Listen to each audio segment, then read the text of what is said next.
pardons often make the news, whether it's the current president pardoning January 6 rioters or the former who pardoned his son. But state pardons done by Governor Scott don't. Not because there's no controversy, but because they simply don't happen. Colin Flanders at 7 Days, Governor Scott has never pardoned anyone. Is that rare for a Vermont governor?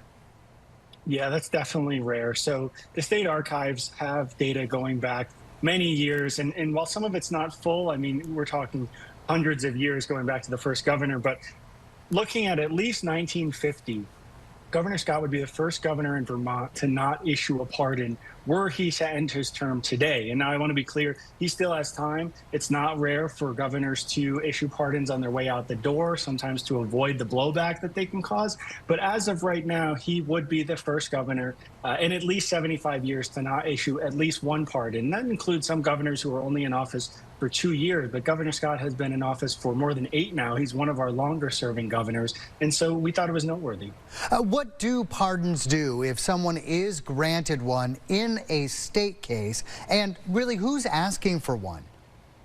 Yeah, so I think of them in kind of two ways. One, there's the more symbolic, the forgiveness aspect, the idea that the governor is singling somebody out who has shown that they were either unjustified in their imprisonment, or more often the case that they are very sorry for what they did. They've been contributing to society for years and years. In Vermont, the types of people who are asking for them range. There's people who have been committed of multiple DUIs, domestic assaults, to some of the more unsavory crimes that you can imagine.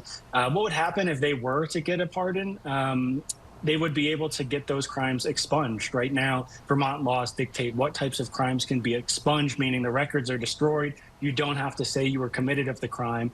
And right now, those are limited. And a pardon in a lot of these cases would allow you to then go and get your case expunged. And so for the people who are asking for these, often it's because they want to get a job that they can't get because of the crime that they committed. And so it could have an impact on their lives. What does the governor say? No pardons, no denials either, we should point out. Why? Yeah, so the governor's office, I wasn't able to talk to him directly, but the governor's office gave me some information on this. And what they say is that his thinking is that these are extraordinary measures. A pardon is not something that he takes very lightly. He thinks about it. And if he was going to issue one, he would want to make sure that all the boxes were checked. I will say that the applications themselves are pretty lengthy. They require some short answer questions. They also require people to submit letters from people in their lives who are advocating, like, why do you think this person is deserving of a pardon? The governor says that he hasn't denied any requests because he doesn't want to send a signal that someone is beyond rehabilitation.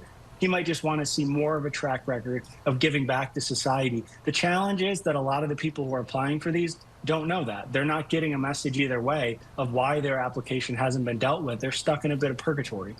Your story's out in 7 days, Colin Flanders. Thank you so much. Be well.